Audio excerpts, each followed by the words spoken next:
ada dalam DPT sana lah, sehingga golput itu bisa ditekan. Oke. Demikian tadi pemirsa Jarak Podcast perbincangan kami dengan Ketua Bawaslu Jemberana secara umum terkait dengan tahapan-tahapan kampanye. Dalam hal ini kita khusus membahas masalah tahapan kampanye. Nanti kita akan hadirkan narasumber berikutnya yang khusus membidangi masalah pelanggaran atau sengketa pemilu dari Bapak Pande.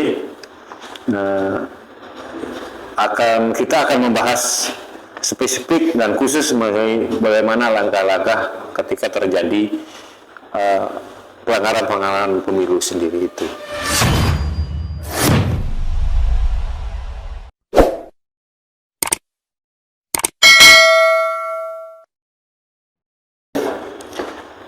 Pemirsa Jarak Podcast, demikian tadi perbincangan saya dengan Ketua Bawaslu Jemberana Bapak Made Widiastre.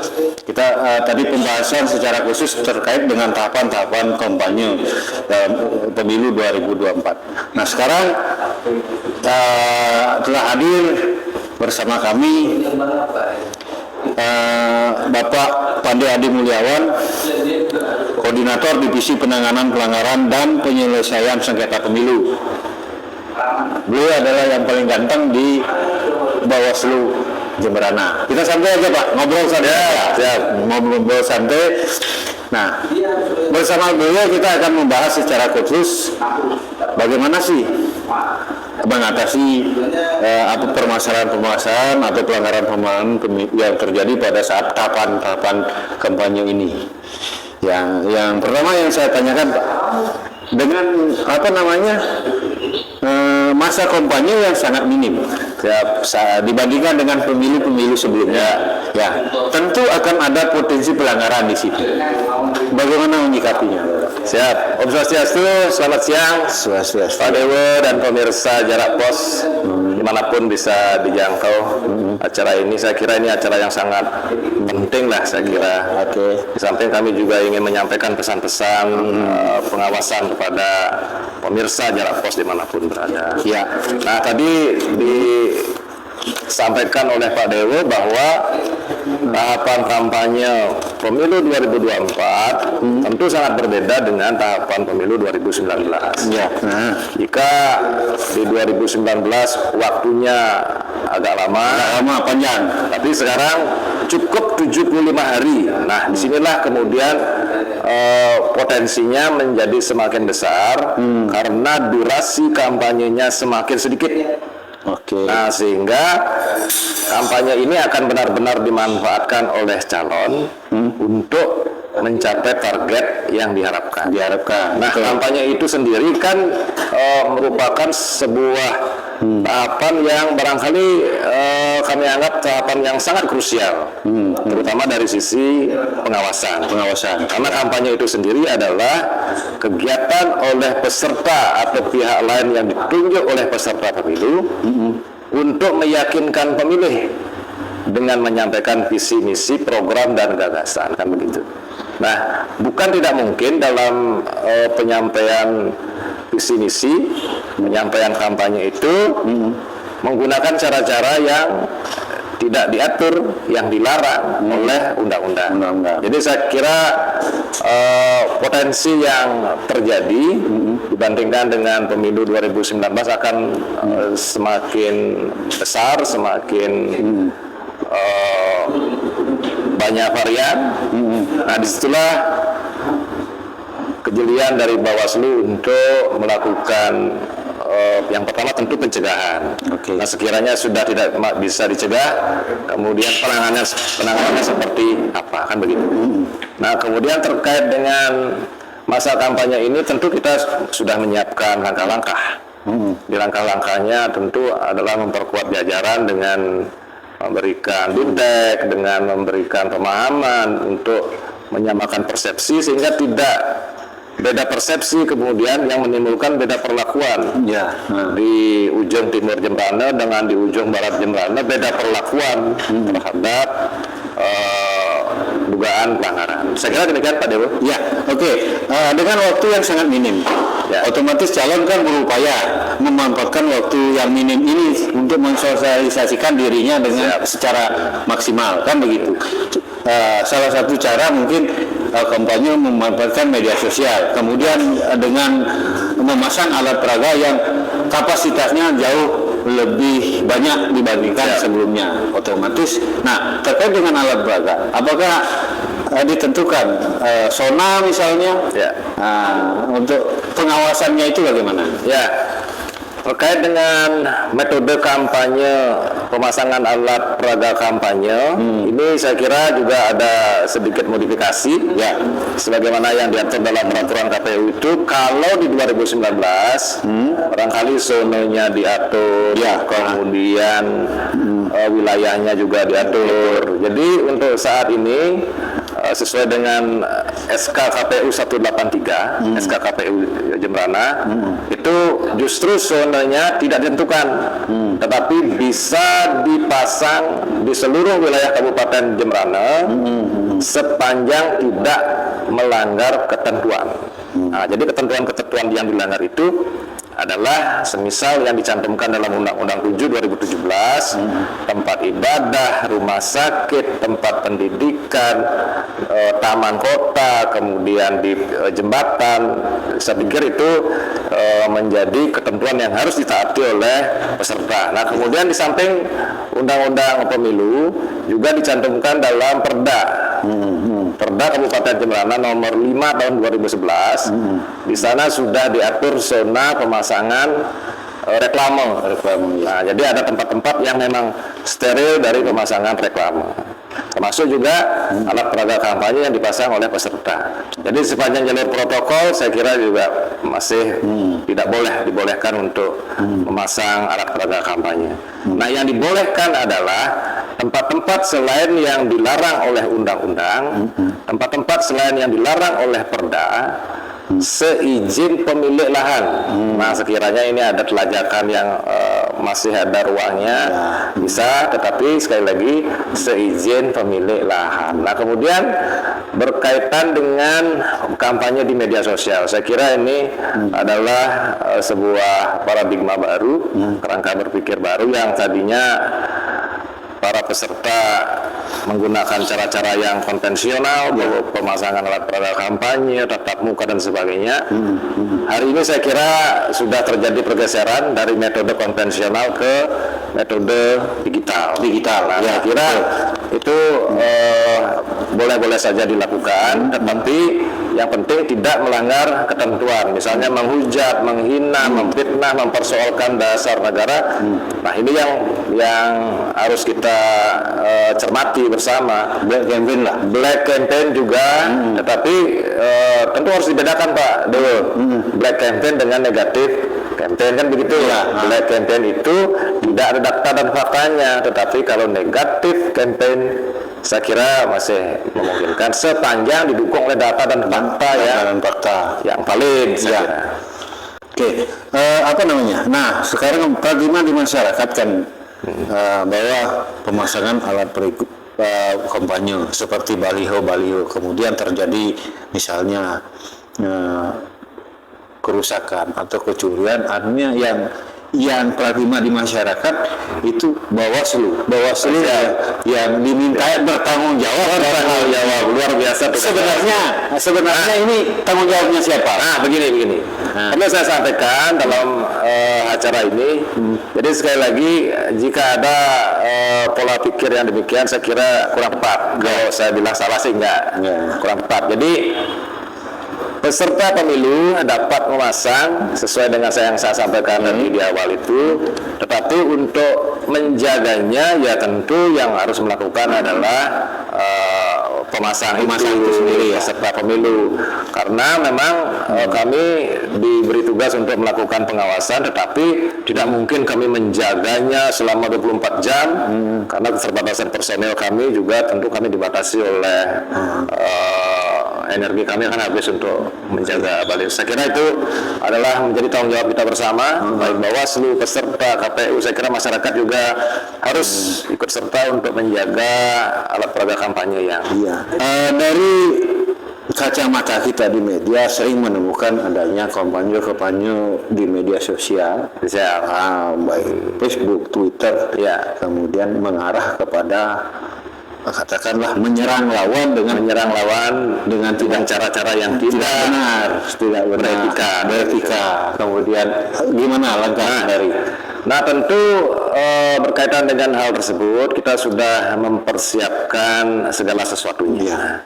Yang pertama berkaitan dengan SDM juga, meskipun personel kita terbatas, ya tentu kita harus tidak boleh kemudian beralasan karena personel terbatas. Saya kira itu bukan alasan yang jelek lah saya kira. Dan kita sudah mengupayakan dengan berbagai cara mempersiapkan jajaran dengan segala keterbatasannya. Kita juga saat ini menjalin kerjasama dengan MDA, kemudian menjalin kerjasama dengan KNPI, menjalin kerjasama dengan Pramuka, dan kita juga secara inten punya alumni SKPP. Jadi daya upaya-upaya itu bisa kita lakukan untuk memaksimalkan pengawasan kan begitu. Nah, terkait dengan pengawasan di media sosial ini saya kira segala daya upaya kita dengan personel yang kita punya, dengan personel di luar kita yang bisa kita manfaatkan, kita lakukan patroli bukan hanya di dunia nyata, tetapi melakukan upaya patroli juga di dunia maya. Dan apabila ada yang memposting sesuatu yang tidak sesuai dengan ketentuan, tentu kita akan melakukan langkah-langkah. Nah, langkah-langkahnya adalah kita melakukan verifikasi terlebih dahulu. Dikatakanlah sekarang ada akun bodong. Ya, betul. Kemudian dia yang marak sekarang. Marak itu. Trennya kan begitu. Akun bodong itu kemudian memposting sesuatu yang tidak etis. Nah, kemudian kita lakukan verifikasi terhadap akun itu. Nah, apabila dari hasil verifikasi yang kita lakukan itu ternyata postingan yang dilakukan oleh akun membahayakan, artinya mengganggu jalannya kampanye, mengganggu jalannya pemilu, tentu kita akan sampaikan setelah kita verifikasi ke Bawaslu Provinsi. Nah, Bawaslu Provinsi akan melakukan verifikasi ulang terhadap apa yang kita lakukan itu, dan jika terverifikasi mengganggu jalannya tahapan, akan disampaikan ke Bawaslu RI. Bawaslu RI kembali melakukan verifikasi, dan sekiranya itu dianggap mengganggu jalannya kampanye akan disampaikan ke Kominfo, Kemenkominfo, karena yang mempunyai MOU berkaitan dengan isi akun media sosial itu adalah Bawaslu RI dan Kemenkominfo, termasuk juga Bawaslu RI sudah menjalin kerjasama dengan portal-portal media sosial. Jadi barangkali disampaikan ke portal media sosial untuk dilakukan take down. Nah, hanya itu yang bisa kita lakukan. Bahkan saya pikir yang model-model begitu ya harus dilawan oleh semua pihak. Saat ini kalau tidak salah menurut data Kemenkominfo 87% masyarakat Indonesia sudah pegang gadget dan bisa melakukan postingan apa saja sepanjang ada paketnya kan begitu. Nah, jadi ini saya kira harus dilawan dan semua pihak harus juga melawan, bukan hanya Bawaslu. Saya kira demikian. Artinya semua pihak itu untuk melawannya itu ya. Harus dilawan, semua pihak harus melawannya. Siap. Nah, kemudian ketika terjadi misalnya ada pelanggaran pemilu yang masuk laporannya, laporannya, terutama yang dilakukan oleh katakan akun bodong. Nah, pengalaman sebelumnya terkadang prosesnya mentok karena tidak ditemukan. Nah, gimana itu, Pak? Nah, terkait dengan akun bodong yang melakukan perbuatan yang kami kategorikan mengganggu itu, ini kan pengalaman 2020 ini sudah kita menerima 6 laporan ya. Ya, betul. Nah, jadi langkah-langkah yang kita lakukan secara formal tetap jalan. Laporan dugaan pelanggaran pemilu tetap pintu masuknya adalah Bawaslu. Oke. Dan yang harus kita garis bawahi adalah Bawaslu tidak boleh menolak laporan. Tetap kita terima laporan itu, tetapi bukan menafikan sebuah laporan, tetapi kita tentu harus mengacu ke peraturan Bawaslu-nya, secara formal materialnya terpenuhi apa enggak. Gitu. Oke. Jadi kalau akun bodong itu tentu dalam kacamata kami sulit untuk keterpenuhan syarat formalnya, tetapi prosesnya tidak akan sampai di situ saja. Ya. Meskipun laporan itu tidak bisa kita tindak lanjuti secara formal, tetapi kita bisa melakukan langkah-langkah secara media sosial, seperti yang saya sampaikan Yang tadi. ya, verifikasi Termasuk mungkin upaya take down kan begitu. itu Jika akun itu membahayakan. produk terakhirnya adalah take down. Take down. Ya. Nah, gini lah, apa namanya? Ini kan tahapan kampanye sudah berjalan. Ya. Artinya mau tidak mau Bawaslu harus siap melakukan pengawasan. Iya. Bagaimana ukuran keberhasilan Bawaslu sebagai pengawas dalam pelaksanaan tahapan ini? Oke, makasih Pak Dewa. Ini pertanyaan penting saya kira. Saya punya prinsip harus saya sampaikan di forum ini. Jadi prinsip saya adalah kebahagiaan tertinggi bagi pengawas pemilu bukan pada pelanggaran yang bisa ditindaknya, tetapi berapa mampunya menindak itu bukan itu ukuran. Bukan itu Pak, bukan sekali lagi tingkat keberhasilan Bawaslu itu nggak diukur dari berapa banyak pelanggaran yang bisa ditindak, tetapi berapa pelanggaran yang bisa dicegahnya. Jadi itu. Jadi upaya-upaya yang bisa kita lakukan dari sejak dimulainya tahapan pemilu ini sudah setahun yang lebih ini berlalu nih. Jadi selama itu kita selalu melakukan pencegahan bukan hanya kepada satu pihak, tetapi kepada banyak pihak, ASN, TNI, Polri, kemudian masyarakat juga. Jadi upaya-upaya itu yang masih intens kita lakukan dan mendekati pemungutan suara saya kira harus diintensifkan kembali. Artinya kan menjaga pelaksanaan pemilu bisa berlangsung dengan berkualitas, dengan baik, tanpa pelanggaran, itu menjadi tanggung jawab semua pihak ya. Harus dilakukan oleh masyarakat juga punya. Jadi keberhasilan sebuah pemilu, berkualitas atau tidaknya sebuah pemilu bukan hanya ditentukan oleh Bawaslu, tetapi ditentukan oleh partisipasi semua pihak. Termasuk peran masyarakat di situ. Sangat penting ya. Kami mungkin hanya setetes air di dalam sebuah samudera. Ya, siap. Nah, ini ada persoalan klasik yang memang sulit kita dari mungkin pemilu ke pemilu, dan persoalan ini akan terus terjadi. Nah, ketika masuk pada tahapan kampanye, misalnya melibatkan anak-anak kecil di situ. Nah, sering itu persoalan klasik yang sering menjadi sorotan.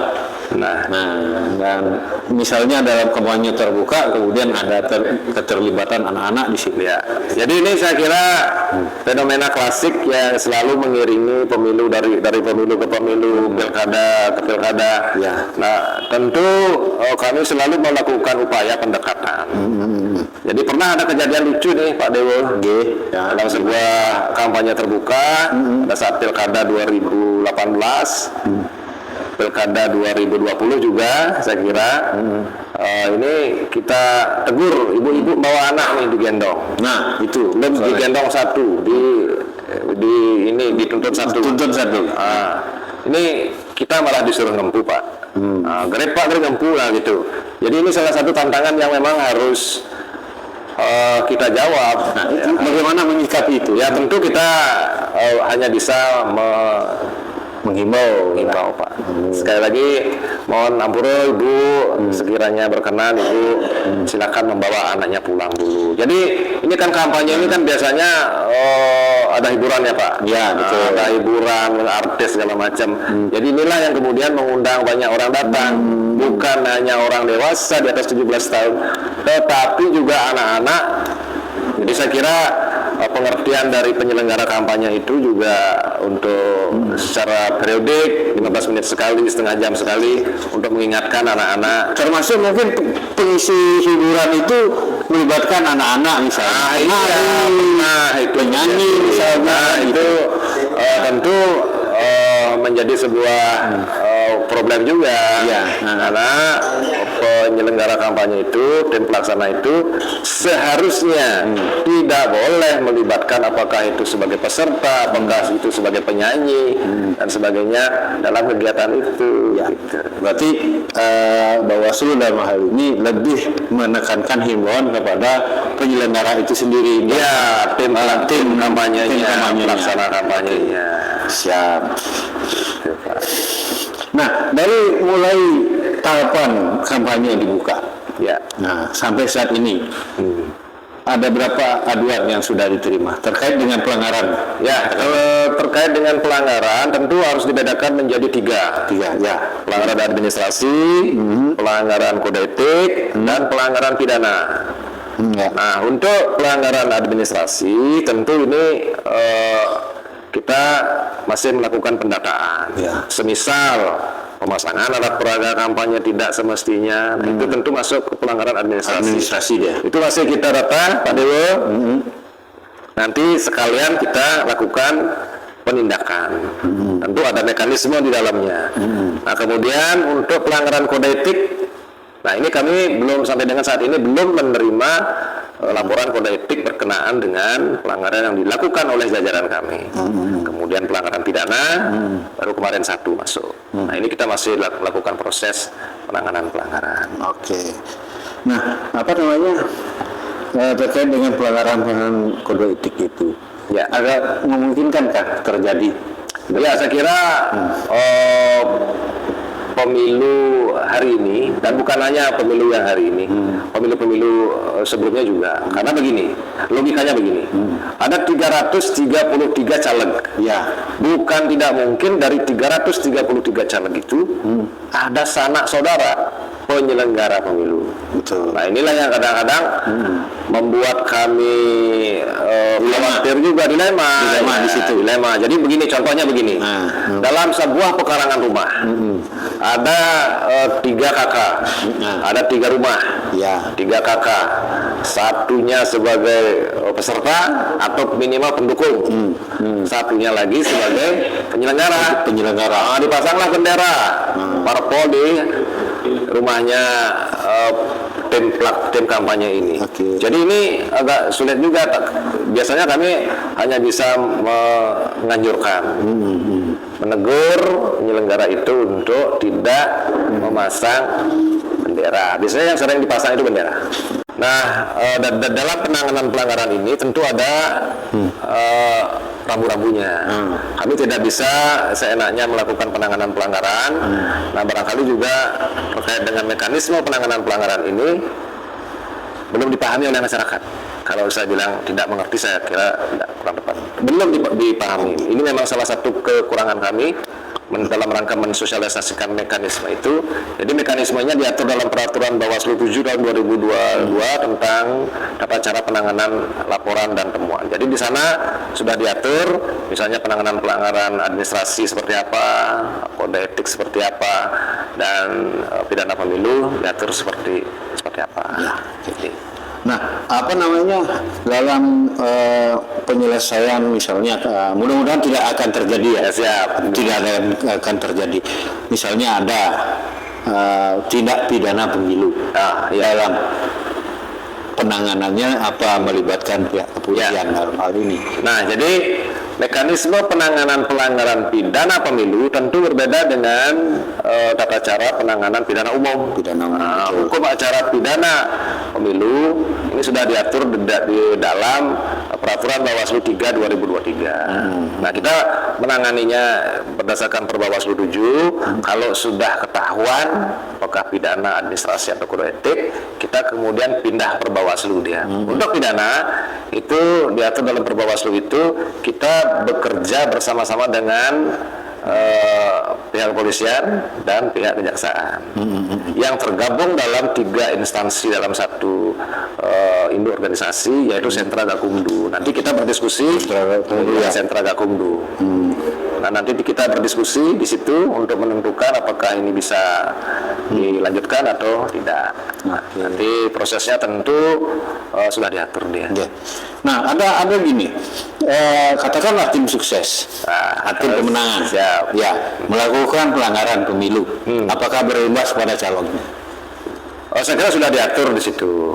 Misalnya pelanggaran pidana, pelanggaran pidana yang dilakukan oleh pelaksana kampanye tentu harus dipertanggungjawabkan oleh pelaksana itu. Tidak serta-merta kemudian ketika pelanggaran pidana itu dilakukan oleh pelaksana atau tim kampanye, itu yang kena malah calonnya. Kan enggak, sepertinya jaka sembung bawa golok.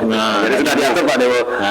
Unsur-unsurnya itu sudah tercantum dalam Undang-Undang 7 tahun 2017 tentang pemilu, dan pasal-pasal pidananya juga sedemikian rupa diatur secara rigid di pasal 488 sampai dengan 554.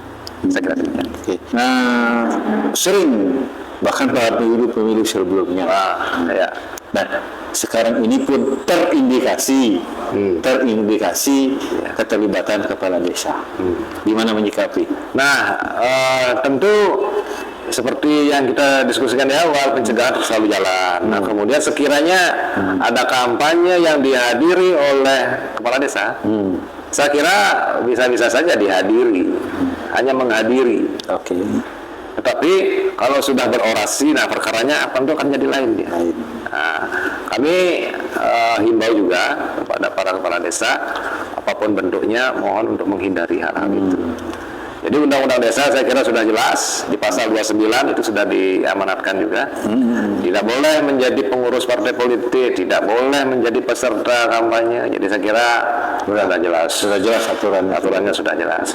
Dan apabila itu melanggar, tentu kami sebagai pintu masuk penanganan pelanggaran tentu akan melakukan proses. Tetapi saya pikir teman-teman kepala desa hari ini sudah sangat menyadari itu, sangat mengerti itu, dan tentu akan berpikir ulang untuk melakukan perbuatan yang dikategorikan melanggar. Saya kira demikian. Nah terakhir, kita sepakat bagaimana menciptakan pemilu yang damai, berkualitas, artinya tidak sampai menimbulkan pelanggaran, kan begitu. Nah, tentunya perlu imbauan kepada masyarakat dan partai politik peserta pemilu. Gimana Bapak? Himbauannya. Nah, pada kesempatan ini kami menghimbau kepada seluruh komponen masyarakat Jembrana, apakah itu sebagai masyarakat, apakah itu sebagai peserta, apakah itu sebagai tim kampanye, dan terlebih-lebih sebagai caleg. Saya kira pemilu yang berkualitas bukan hanya ditentukan oleh Bawaslu, tetapi akan ditentukan oleh semua pihak. Saya yakin semua masyarakat Jembrana menginginkan pemilu yang berkualitas, aman, damai. Nah, tentunya itu harapan kita semua, dan itu dimulai dari kita. Saya kira demikian.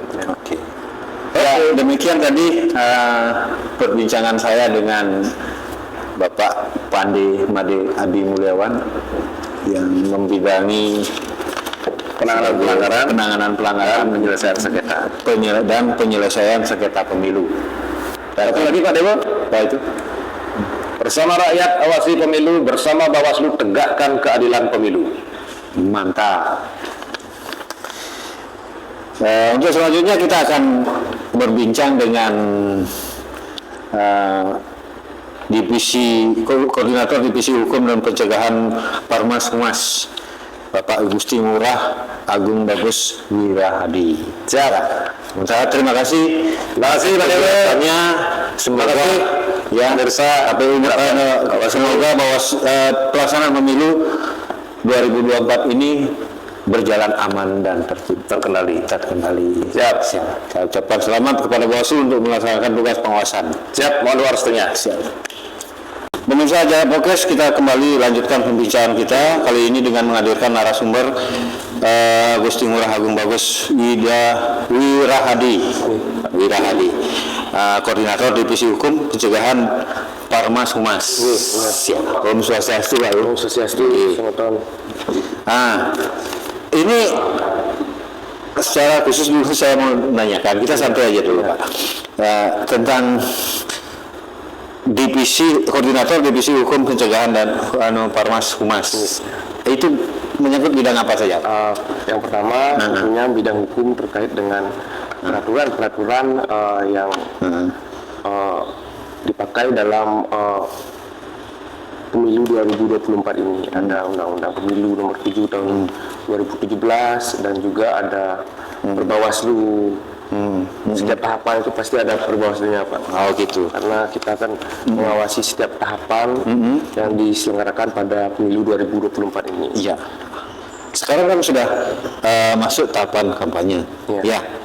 Nah sekarang mungkin yang tadi dari komisioner sebelumnya sudah banyak memberikan penjelasan terkait dengan tahapan-tahapannya. Sekarang yang perlu saya tanyakan untuk tambahan kepada Bapak terkait dengan bidangnya strategi untuk meningkatkan kesadaran masyarakat terhadap peran pentingnya pengawasan pemilu itu.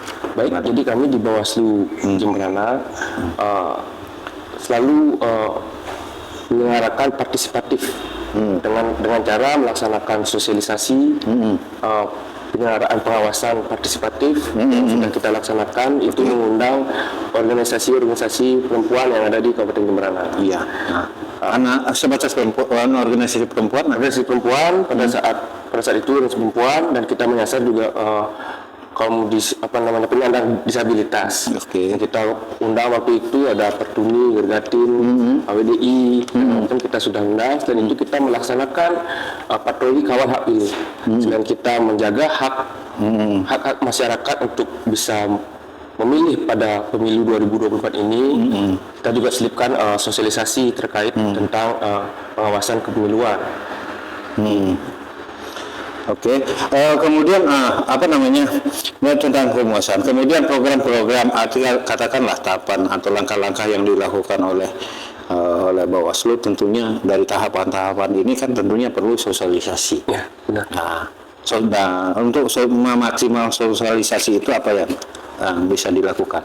Pertama terkait kehumasan, kita ada grup WhatsApp dengan teman-teman media. Kiranya kita bisa berbagi informasi maupun pengetahuan tentang pengawasan kepemiluan dengan teman-teman media. Berarti teman-teman media selama ini sudah sangat membantu kerja-kerja kita di Bawaslu Kabupaten Jemberana Pak, terkait dengan penyebaran informasi bahwa kita menyadari bahwa tugas-tugas pengawasan kepemiluan 2024 ini tentunya adalah tugas kita bersama Pak. Selain itu kita juga melibatkan stakeholder terkait, baik ada Kesbangpol atau kepolisian, kejaksaan, TNI, segala macam, dan juga tokoh agama, tokoh pemuda, tokoh adat Pak. Ini itu juga memanfaatkan media-media sosial ya. Pak. Kita di Kabupaten Jemberana memiliki media sosial Instagram dan Twitter Pak. Tentunya itu sebagai ajang promosi kita juga menyelipkan itu supaya teman-teman yang pada saat kita melaksanakan sosialisasi kawal patroli hak pilih itu bisa lah, artinya memfollow sosial media kita Pak, karena di sana juga akan kita akan menyebar pengetahuan terkait tentang kepemiluan Pak, informasi itu tahapan kampanye, apa saja yang bisa dilaksanakan kampanye, apa yang dilarang seperti itu pada umumnya. Di sini tugas Bapak adalah pencegahan. Itu artinya menitik beratkan pada pencegahan artinya. Nah, dari pencegahan itu apa yang bisa dilakukan sehingga bisa menekan terjadinya pelanggaran-pelanggaran gitu. Pencegahan pada tahapan pemilu 2024 ini kita memberikan imbauan Pak, baik kepada KPU maupun peserta pemilu. Ya. Dan memberikan imbauan kita melaksanakan juga cegah dini. Contohnya pada saat masa kampanye seperti ini, kita rekan-rekan kita di kecamatan baik ataupun di desa sebelum melaksanakan kampanye, teman-teman melaksanakan sosialisasi pencegahan. Pencegahannya seperti dilarang membawa anak kecil atau mempersoalkan dasar-dasar negara seperti itu. Termasuk mungkin pencegahan untuk pada saat kampanye itu keterlibatan kepala desa mungkin gitu. Artinya pencegahan ini lebih kepada peserta pemilu atau penyelenggara? Ke peserta pemilu dan penyelenggara Pak, kita juga seimbang. Artinya setiap tahapan yang dilaksanakan oleh KPU kita selalu melaksanakan pengawasan, pencegahan Pak, baik itu bentuknya imbauan ataupun saran perbaikan maupun cegah dini. Oke. Dan walaupun tahapan itu sudah berjalan, tapi pencegahan itu tetap bisa dilakukan. Pencegahan itu sampai hari H pemilihan, karena seperti yang Pak Pande sampaikan juga tadi yang sempat dengar bahwa paradigma hari ini Bawaslu itu mengutamakan pencegahan. Bahkan dalam tahapan dalam proses penanganan pelanggaran pun ada di sana proses mediasi Pak, dan kita di sini di Bawaslu Kabupaten Jemberana sudah dibekali dengan sertifikat mediator Pak. Harapannya ada affirmative justice lah. Iya, oke. Untuk mengedepankan ini ke Pak. Iya. Kemudian karena ini tidak menutup kemungkinan dan mudah-mudahan itu tidak akan terjadi kan begitu. Pengawasan terhadap internal dalam pelaksanaan tahapan pengawasan tahapan itu, pencegahannya gimana internal ini, misalnya bisa saja terjadi di dalam tubuh Bawaslu. Mudah-mudahan ini tidak terjadi kan gitu. Gimana? Kita kan selalu menjaga integritas Pak. Ya, kita sudah menekan fakta integritas, bagaimana itu bagian dari komitmen kita sebagai penyelenggara pemilu. Ya. Kita screening itu dalam tahapan meskipun yang baru dilantik 19 Agustus Pak, dengan Panwascam sudah terbentuk dan PKD juga sudah terbentuk. Saya meyakini itu semua sudah artinya netral. Oke. Nah, ini santai kan, apa lagi ya perlu ditambahkan? Kayaknya sudah banyak dibahas ya. Sesuai dengan bidang waktu. Dipotong-potong aja. Nah, apa lagi? Nah, kemudian harapan lagi ini, ya mungkin tentunya dengan sama-sama kita mengharapkan ada pelaksanaan pemilu yang aman, berkualitas, kemudian tidak terjadi permasalahan, tidak terjadi pelanggaran. Apa yang Bapak harapkan sebagai pengawas pemilu untuk masyarakat, kemudian mungkin kepada peserta pemilu dan penyelenggaranya sendiri? Tentunya kesuksesan pemilu 2024 ini harapannya agar berjalan lancar, damai, sesuai dengan asas pemilu, yaitu langsung, umum, bebas, rahasia, jujur dan adil. Merupakan tugas kita bersama sebagai masyarakat Kabupaten Jemberana khususnya untuk mensukseskan gelaran pemilu 2024 ini di tanah kelahiran kita, Kabupaten Jemberana. Oke. Pemirsa Jarak Podcast, demikian tadi perbincangan kami dengan tiga orang komisioner Bawaslu. Saya rasa bagaimana kita menjadi tanggung jawab kita bersama, bagaimana menciptakan, dan bukan hanya menjadi tanggung jawab Bawaslu, bagaimana menciptakan pemilu yang aman, yang berkualitas, bebas dari pelanggaran. Masyarakat diminta untuk berperan aktif dalam melakukan pengawasan. Sekecil apapun informasi yang berpotensi menimbulkan pelanggaran diharapkan untuk informasi menyampaikan kepada pihak Bawaslu. Demikian tadi pembicaraan kami sampai berjumpa di lain kesempatan. Om Santi.